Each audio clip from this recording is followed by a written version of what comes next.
AJK, Tuan Imam, saudara-saudara sekalian, ialah kehadiran masih di peringkat awal ini. Terima kasih banyak kepada pihak masjid yang terus memanggil saya untuk datang sini. Saya pun dah 72 tahun setengah, 72 bulan lebih dah. Tak layak buat kereta lah ni, macam mana saya tak tahulah. Kereta pun tak berapa lama beli tu, nak kena jual.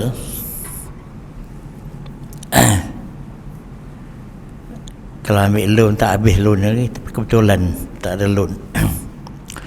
Saya agak kesal juga sebab saya dalam bahan yang saya masuk dalam note saya ni, tiba-tiba entah saya sibuk-sibuk tadi duk tengok tentang terdelete bahan itu, bahan untuk saya ceramah petang ni lah, dengan kumpulan-kumpulan ayat dan sebagainya, ada kaitan tentang COVID-19 ni untuk saya ulas di segi tauhid.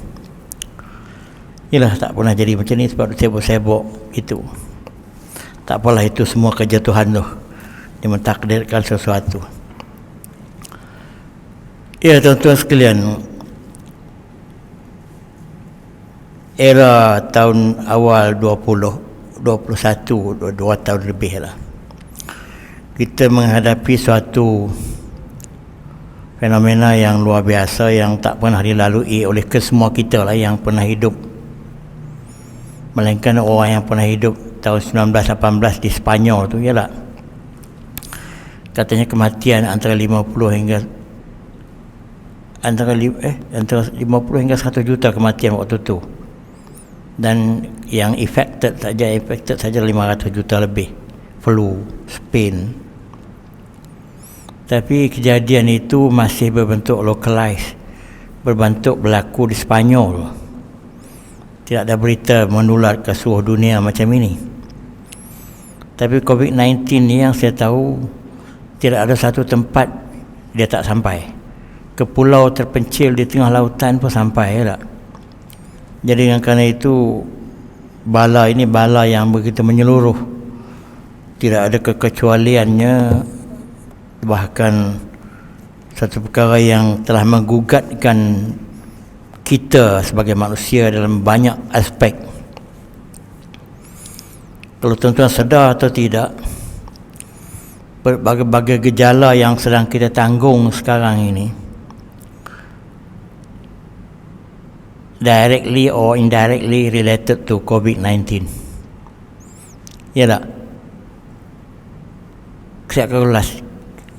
Kalau kita tengok political turmoil yang kita sedang hadapi sekarang ni pun daripada COVID-19. Ya tak? Sampai kita tak pernah terasa parlimen kita tu menjadi bahan zoo. Sehingga, yalah, saya pun waktu tengah puncak dalam 3-4 bulan lepas tu, saya kata, nak jadi apa ni macam ni. Itulah demokrasi yang kita bangga-banggakan, tapi itu manifestasi demokrasi. Kalau tak kerana demokrasi, saya kata tak sampai macam itu tu. Kalau yang negeri yang pakai diktator atau pakai sistem beraja macam di Timur Tengah, tak sampai macam itu. Tapi yang negeri-negeri demokrasi inilah yang, sebab demokrasi ini kuasa rakyat mengatasi pihak lain. Jadi kerana itu, kalau kita tengok dalam bentuk skala yang luas, amat teruk sekali lah. Saya akan cakap segi tauhid dulu. Sebenarnya dari segi agama ini, benda-benda begitu di luar dugaan orang, tidak terduga benda itu pernah berlaku. Kalau kita sedarlah, ramalan-ramalan yang telah dibuat oleh pakar-pakar kaji falak, mereka meramalkan gerhana matahari sampai 3-4 tahun sebelum itu tepat, tak? Tepat pula tu.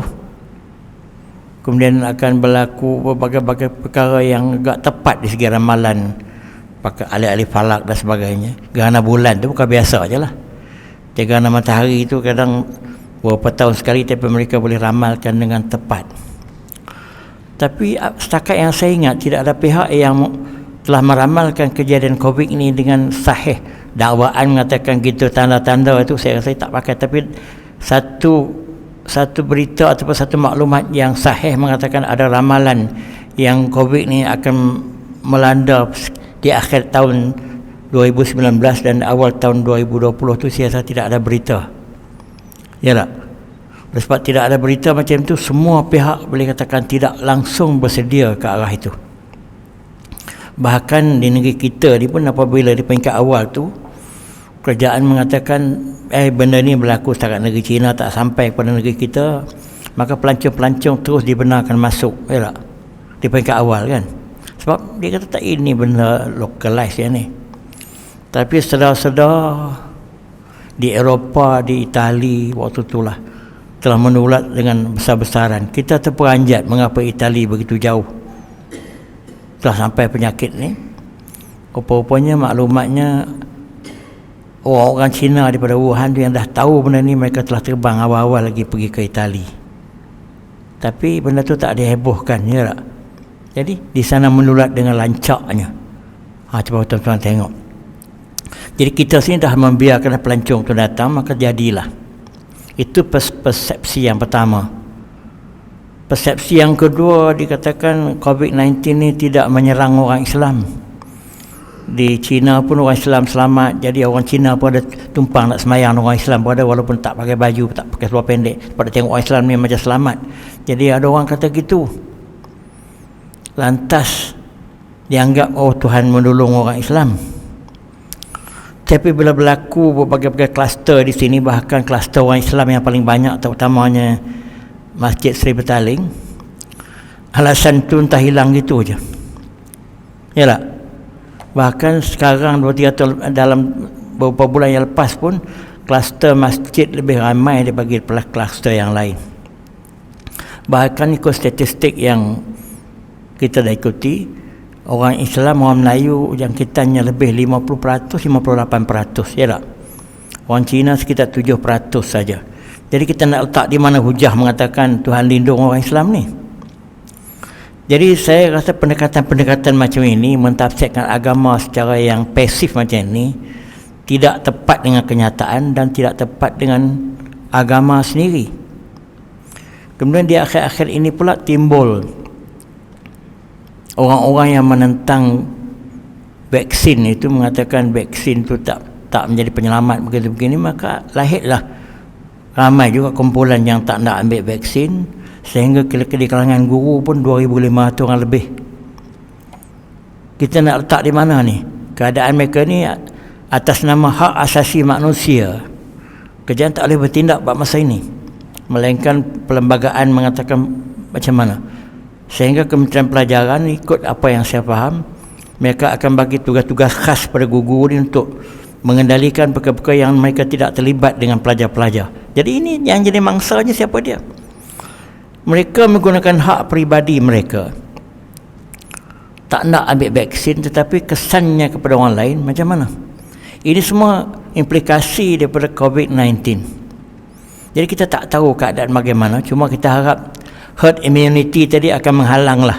Walaupun golongan yang 2,500 cikgu tak ambil tadi, mungkin benda tu tak jadi masalah. Kalau kita harapkan 80% yang membentuk herd immunity itu akan berjaya melindungi, tapi orang lain juga.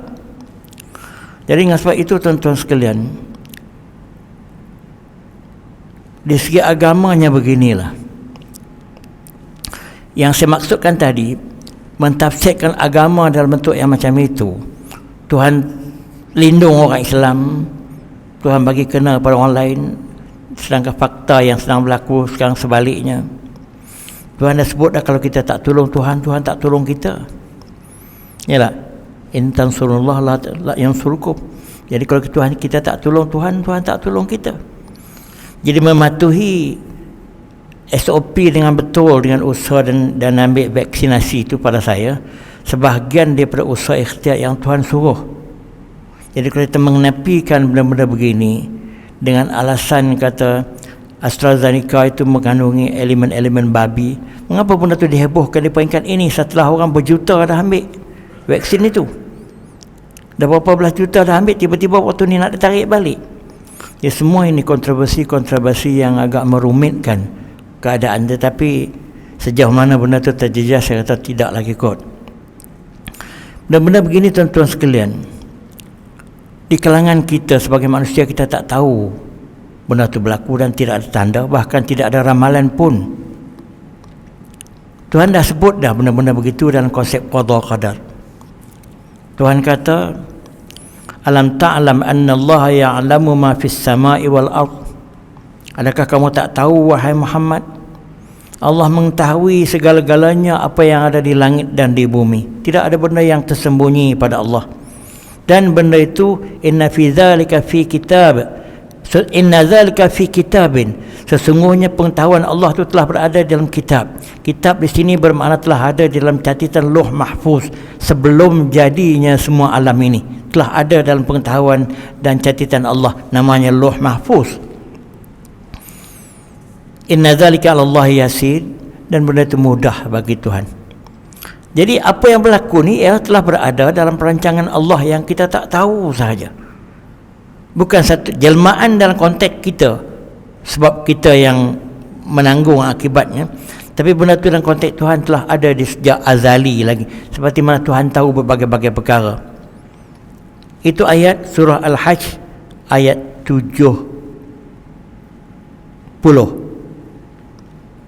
Lagi satu Tuhan sebut, ma asaba min musibatin fil ardi wala fi anfusikum illa fi kitabin min qabli an nabra'aha inna dzalika 'ala Allah yasir. Apa yang menimpa kamu, musibah yang kamu tanggung, sama ada di bumi atau di langit, berbagai-bagai musibah yang kita tanggung, dan musibah Covid inilah yang paling menyeluruh dan terkesan sekali. Kesemua itu telah ada dalam kitab Lauh Mahfuz sebelum kami jelmakan benda itu berlaku. Sebelum berlaku telah Tuhan tahu dah. Inna dzalika 'ala Allah yasir, dan kesemua benda itu bagi Allah mudah saja. Jadi tuan-tuan sekalian, kejadian ini di segi agamanya kita kena ambil pendirian macam ini. Apa yang Tuhan nak pasti berlaku, tidak ada siapa yang boleh menghalangnya. Itu segi tauhid. Dan apa yang Tuhan tak nak, tak berlaku, tidak ada siapa yang boleh memastikan benda itu berlaku. Itu pegangan qada qadar. Jadi kalau kita tengok, ini masuk kepada isu yang paling serius di dalam COVID-19 ni. Isu apa? Isu apa? Isu kematian yang tak terhingga. Dah jumlah berapa? Dekat-dekat 30,000 ke? Sekarang dah berapa puluh ribu jumlah kematian seluruh di Malaysia. Saya rasa dah 25,000 lebih dah. Kalau dulu waktu musim pilihan ni, musim balik kampung waktu raya, dalam 2 minggu cuti itu kematian dah sekitar 120-130 orang je. Yalah. Sekarang ni kalau 120-130 tu tak sampai satu hari. Satu hari 300 lebih. Pernah satu hari 400 lebih. Satu bala yang tidak pernah kita fikirkan. Bagaimana Tuhan turun bala. Kalau bala tsunami itu berlaku di tempat dia saja, di Aceh dan di Ceylon, orang lain hanya dengar berita saja, itu pun dah kita terperanjat. Sekarang ini bukan dengar berita lagi, kita tengok dengan mata kepala kita sendiri. Kubur dekat rumah saya tu kubur Covid. Dijadikan untuk mengkebumikan orang-orang yang korbannya di Masjid Serdang. Waktu peringkat minggu pertama tu, van queue. Van rupanya van bawa mayat. Satu pandangan yang amat memilukan dan menyedihkan. Kematian-kematian orang yang penting-penting tak payah saya sebut di sini. Sampai Tan Sri pun ada yang mati penting sangatlah, hanya dikunjungi oleh pembawa band dan pembawa security pergi, keluarga tak boleh pergi. Pernah seorang kawan saya meninggal dalam 5 tahun dulu, saya tak boleh sebut orang tu, dia bekas pengurusi angkasa. Dia mati, semayang mayat untuk dia 2 kali salin, masjid tu penuh, sekitar 1,000 orang lebih, 2 kali 2,000 lah. Tapi baru dalam keadaan sekarang ini, dalam kes COVID-19 ni, kematian orang penting pun nak dapat 50 orang pun mungkin susah. Kita jangan rasa kecil tuan-tuan sekalian. mandi sembahyang mayat ini, itu antara sumbangan terakhir kita kepada orang mati. Takkan nak sama orang yang disemayangkan oleh 2-3 ribu orang dengan orang-orang yang disemayangkan oleh 2-30 orang. Walaupun segi Tuhan wallahu a'lam, tapi kita tengok segi lahirnya. Sebab itu doa dan sumbangan terakhir orang hidup kepada dia. Tapi apa boleh buat? Saya tak sempat nak bawa itu dalam surah Luqman, kalau tuan-tuan tengok. Kita tak dalam notan, tapi terpadam dalam buku kejap tadi. Allahu Akbar. Dalam surah Luqman tu ayat yang ke-34, yang ke ujung sekali, aku tak silap saya. Surah Luqman tu surah yang ke berapa? Nanti saya tengok, kalau sempat tengok lah. Allah, nak ini yang jadi agak kecewa juga lah, hilang benda tu. Surah Luqman surah yang berapa? 31. Ya, kalau orang kejap kita tengok.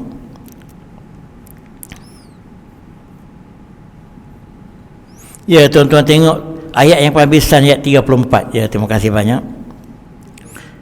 Innallaha 'indahu ilmus sa'ah wa yunazzilul ghaisa wa ya'lamu ma fil arham wa ma tadri nafsum madza taksibu ghada wa ma tadri nafsum bi ayyi ardin tamut innallaha 'alimun khabir. Maksudnya, Tuhan saja yang mengetahui bila nak jadi kiamat. Tuhan saja yang mengetahui bila dia nak turun hujan. Walaupun ramalan turun hujan, tapi ramalan yang tak tepat, banyak tak tepat. Dia cakap panduan am boleh. Sebab itu jadi berbagai-bagai macam di Kedah jadi rian tu. Apa ramalan cuaca boleh buat? Atau orang yang jadi mangsa banjir banyak tu, ramalan tak boleh membantu nak menolong benda itu. Sebab kita tahu tak tepat. Dia buat amalan secara terbuka, umum gitu je. Tapi secara punctuality tak boleh. Yang ketiganya, Tuhan saja yang tahu anak dalam kandungan. Mak bapak sendiri tak tahu, walaupun dia tahulah sewaktu katanya budak nak Down syndrome pasal itu dia tahulah sekitar 3-4 bulan gitu, tapi tidak ada kepastian. Kata ada orang dia begitu nak anak laki-laki, tapi tiba mengandung perempuan, dia tak tahu, tak boleh buat apa juga. Jadi benda tu antara Tuhan sebut yang Tuhan saja mengetahui. Wa ma tadri nafsum madza taksibu ghadan. Yang keempat, setiap orang dia tak boleh tahu apa yang dia akan buat besok. Kita mengagak je kita nak buat itu, tapi berapa peratus yang benda yang tak jadi. Terlalu banyak benda yang plan tak jadi. Ada saja halangan dia. Sebab kita tak boleh pastikan, walaupun kita hanya merancang, tapi Tuhan memutuskan. Kemudian yang terakhir sekali, kamu tak tahu di mana kamu akan dikebumikan. Bi ayyi ardin tamut. Saya pun selalu cakaplah kepada anak-anak saya, kalau bapa meninggal besok kubur itulah kubur kat rumah, tapi belum tentu. Ada seorang anak kenalan saya daripada Kedah, bapaknya datang menziarahi anak dia di Kelang, kerana anak tu aku tak silap kena COVID jugalah, kita tak silap datang ziarah. Tapi si bapak ni yang terjangkit 2 hari kemudian mati sebab teruk. Anak tu selamat, kebumikan di Kelang. Di luar dugaan. Itu macam di kubur tempat saya tu, kubur COVID. Dah berapa ratus orang sampai sekarang dah telah dikebumikan. Itu semua tu orang di luar dugaan. Entah orang tu datang daripada kawasan mana, tak tahu. Ini tuan-tuan sekalian, menunjukkan kita jangan terlalu eager sangat untuk menentukan sesuatu yang kita akan buat di masa depan. Banyak tak menjamin benda itu akan berlaku. Ini contohnya. Sebab ada orang dia buat begini, ini untuk isteri pertama dia, ini untuk isteri kedua, ini rumah untuk anak. Tak sampai ke situ pun kadang-kadang digadai begini, buat kecewa aja. Bukan makna kita jangan buat, tetapi tidak ada kepastian apa-apa. Sebab semua ini di tangan Allah. Dan COVID-19 ni mengajar di segi itulah. Sebab itu saya tengok daripada COVID-19 ini bukan yang paling utama sekali. Jumlah kematian yang di luar dugaan yang kita tak boleh ramalkan sama sekali. Yang muda pun kena. Yang tua sama telah lah. Yang tua cari silap. Ada satu kenalan baik saya, dia jadi siap satu masjid. Tiba-tiba dapat berita dia meninggal. Saya tanya dia pergi ke mana, dia kata dia tak pergi mana, dia duduk rumah aja, tak tahu jangkit mana. Rupanya anaknya jadi kontraktor keluar masuk rumah. Anak selamat, dia yang tak selamat. Ajal sampai. Jadi kerana itu tuan-tuan sekalian, itu satu dimensi tentang masalah COVID-19, iaitu kengerian saya lah melihat jumlah kematian yang begitu rupa. Dia kalau dulu kematian sesuatu berlaku tu terlalu heboh tentang dia ni jatuh sungai, dia ni kematian ngeri. Tapi dengan peristiwa episod COVID-19 ni, dengar berita kematian tu satu perkara yang tidak ada dah memberi kesan yang serius kepada kehidupan kita dan jadi perkara biasa. Macam kita tengoklah apa yang Israel buat kepada orang Palestin, tembak menembak dan sebagainya, kata-kata macam mana kita nak hidup. Tapi anak-anak orang Palestin sanggup berdepan dengan rifle Yahudi, tak ada masalah apa pun. Mak bapak dia pun tak bimbang sangat. Bahkan dia mengambil jalan positif. Kalau anaknya mati tu korban, dia tak mati syahid. Dia mengambil cara yang macam itu. Ya tak? Jadi persepsi kehidupan telah berubah sebenarnya mengikut situasi orang itu berada di mana. Ya tak? Jadi persepsi anak-anak Palestin dengan mak bapaknya sendiri dah tidak ada masalah. Kalau kita tengok, tunjuk perasaan tu, kita tengok bayonet tu, rifle semua, tapi dia orang pergi. Kita tengok kalau ada rifle, tak lintas dari kawasan tu. Apa makna? Sedangkan mati, apa beza mati dia dengan mati kita? Jadi ini pengajaran pertama kepada saya daripada COVID-19, iaitu kematian ini di mana-mana boleh berlaku, kita tak boleh tahu dan kita tak boleh ramalkan. Tak boleh nak kaitkan, sebab dia sakit dia mati. Kawan baik saya juga, dia ada masalah semput jantung dan lemah tadi, dia pasang stand lah jantung dia. Dia telah pegang benda tu dah hampir 20 tahun lebih dah. Doktor pakar yang merawat dia pun dah meninggal dah. Dia batuk memanjang. Sekarang ni dah umur genap 80 ni. Dia dilahirkan tahun 41. Pergi ke masjid pun kena dipapah oleh isterinya atau kawan-kawan yang kenal. Dia nak pergi masjid juga. Isterinya sihat. Tiba isterinya kena semput pergi ke IJN, dia tunggu isteri dia IJN, isterinya yang dah meninggal dah 3 tahun. Dia pun kahwin baru dah. Kalau ikut logiknya saya kata, tak betul, sepatutnya dia lah meninggal dulu. Ini logik dia tak main. Bab mati ni bukan bab logik. Kalau bab mati ni bukan bab logik, apa dia? Bab apa? Bab ajal. Kita ingat sebut logik. Yalah. Ada orang sakit silih ganti tapi masih sihat. Saya menghadapi pembedahan 8 kali pembedahan. Yang 5 pakai GA, tapi boleh berceramah di depan tuan-tuan sekalian. Dalam masa COVID ni saya operation 2 kali. Bulan 3 tahun lepas prostate TURP. Bulan 3 tahun ni L4 L5. 2019 kerongkong tu apa jenis nama yang masuk besi di kerongkong ni, bukan thyroid ni. 2016 kepala lutut, tukar lutut. 2017 kepala bau. Tapi Tuhan masih hendak saya ni jangan mati, maka saya boleh berceramah di depan tuan-tuan sekalian. Jadi pegangan ini kita memberi pengajaran pada saya untuk confirm pendirian kita tentang agama ni, seperti yang disebutkan dalam ayat Luqman tadi, 5 perkara dan lain-lain juga, kesemua tu di tangan Tuhan. Tetapi bukan bermakna kita nak ambil sikap pasif. Menghadapi benda tu tak ambil vaksin pun tak apa, Tuhan nak tolong. Bukan itu bukan cara dia.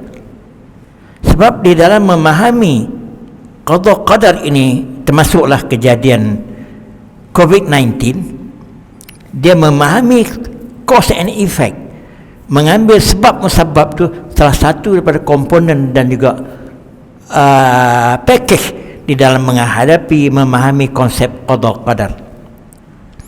Sebab nak mati pun ada bersebab. Habis-habis tak ada kata sebab apa? Sebab dia nyawa dia keluar. Sebab tu orang nak umur panjang macam mana petua dia? Jangan berhenti bernafas. Itu petua kodrat.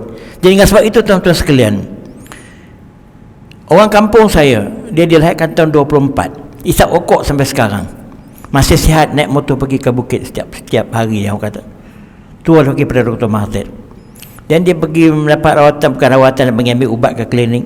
Doktor India tengok dia, tengok IC, Doktor India kata, Doktor India dah macam heran, rokok terus jalan. Kalau kita nak katakan rokok itu penyebab kepada cepat mati, setengah-setengah kes tak betul.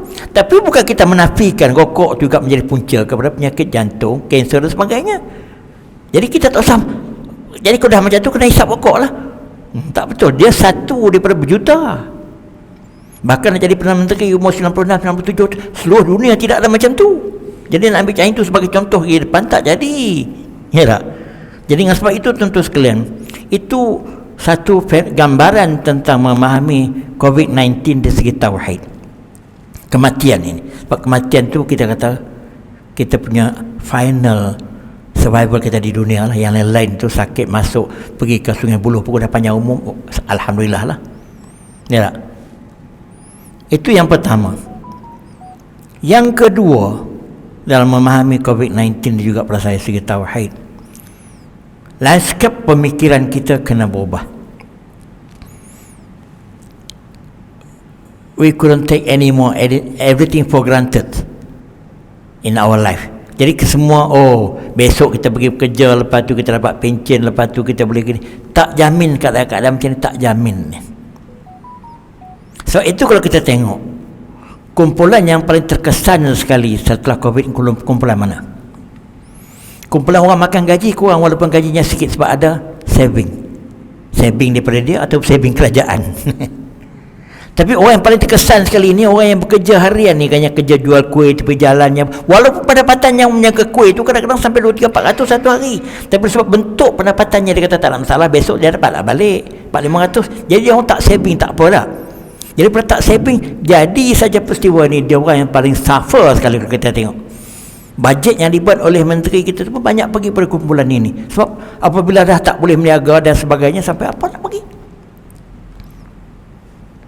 Jadi kalau kita take for granted kehidupan kita ni macam itu keadaan dia, terutama sekali kumpulan-kumpulan yang agak tak begitu tinggi, kita kata berapa yang dalam 2-3 ribu sebulan ke bawah lah, dia ambil loan kena bayar kereta 700, rumah sewa lagi campur-campur tinggal 1,500, campur lampu lagi, nak apa lagi nak hidup, lepas tu teruk sangat.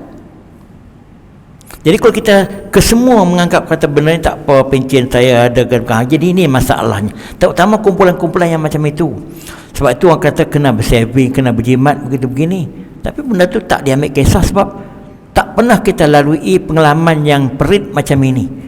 Kalau habis-habis sangat, kalau berlaku kebakaran pun takat seminggu lepas tu elok balik. Kalau berlaku lepak Pak Tani tak boleh pergi ke laut pun sangat seminggu dua ada balik. Yalah. Jadi sikap macam tu menjadikan mereka kata tak perlu nak fikir sangat tentang saving, tentang simpanan, tentang yang memang tak berlebih. Dia kata kami nak simpan kerana tak lebih, itu soal lain. Ni yang memang kita tahu ada lebihan tapi mereka tak boleh nak bersikap macam itu, nak sesuaikan keadaan sebab orang kata sikap take for granted everything. Jadi dengan sebab itu susah. Dengan sebab itu satu lagi lah pada pandangan saya yang saya tengok lah, yang menanggung susah banyak, yang merintih merayu, yang berbagai-bagai maki hamun dalam TV itu ialah orang Melayu kita. Sebab yang terdedah kepada kes ini ialah banyak orang Melayu yang saya tahu lah. Orang lain sebab dia saya rasa mungkin tinggi lah. Kemudian tengok sikap menjaga SOP pun orang lain lebih. Ini saya ada alami sendiri. Saya pergi menghadapi kaum orang Cina apa semua tu, dia tengok saya pakai tak upaya elok, dan badan dia pincit tu jauh sikit, cik pakai elok ya. Saya pernah nak pergi kedai kunci nak letak ni bateri baru di kereta saya tu, dia letak situ, dia kata cik boleh duduk kat kereta, nanti saya panggil. Dia tak bagi duduk dekat situ. Kalau kita biasa saya pakai macam ni dah, punya jaganya. Dia tengok dia orang hanya sekitar 7%, orang Melayu kita 50% lebih. Jadi itu yang pertama tentang, jadi yang kedua, jadi pemikiran kita yang betul-betul macam ni kita kena ketepikan. Yang ketiga dari segi pemikiran kita kena kata tak, jangan ambil kata Tuhan tolong orang Islam, kita tak payah usaha rezeki. Ini sikap macam ni kadang-kadang orang kata bertawakal secara yang tak jejak di bumi nyata ni pun tak boleh. Kalau dah macam ajal maut tu ditentukan oleh Tuhan, kalau itu tak usah jaga kesihatan lah.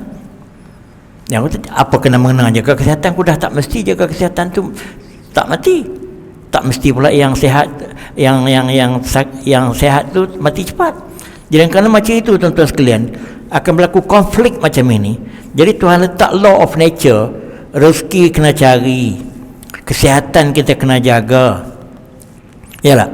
Kemudian makan minum kena makan yang ada zat. Apa kena mengena benda ni semua kalau dah benda tu tidak ada kaitan dengan qadar.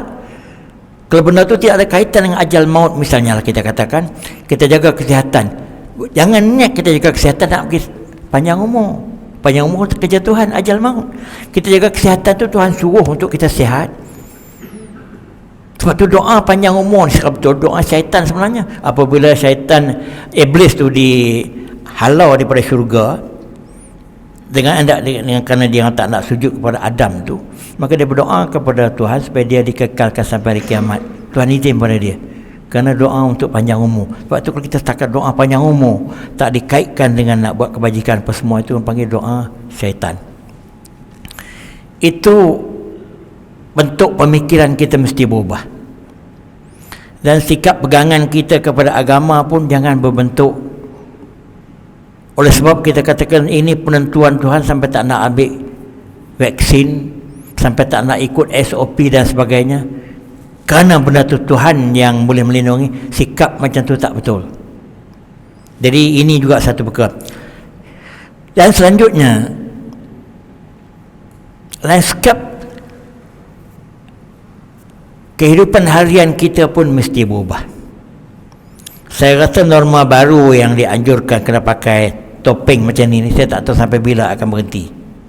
Yalah. Kemudian kita tak boleh berkumpul dan jarak yang dekat-dekat ni, saya tak tahu sampai bila berhenti. Sebab kita tak nampak bila tarikh COVID-19 ni betul-betul selesai. Cuma sekarang ni kita nampak macam kembali pada normal sebab kita boleh berniaga semula, boleh aktiviti penerusan semula, tapi bukan bermakna COVID-19 dah selesai. Cuma dilihat proses vaksinasi ni dia memberi impak yang kesannya baik, iaitu nampaknya jumlah harian dia mula menurun. Walaupun angka tu masih tinggi belas ribu, tetapi dia dalam fasa dalam kategori 1 dan 2. Yang kategori 3, 4, 5 tu yang dalam berapa peratus tu dianggap itu melambangkan vaksinasi itu memberi kesan kejayaan. Saya pun waktu peringkat awal saya tak begitu faham di segi peringkat level 1, level 2 tu saya ingat ni berbelas ribu lagi macam mana ni. Rupanya yang lebih 97% atau 98% tu ialah berada dalam level 1, level 2 yang tidak mengancam nyawa.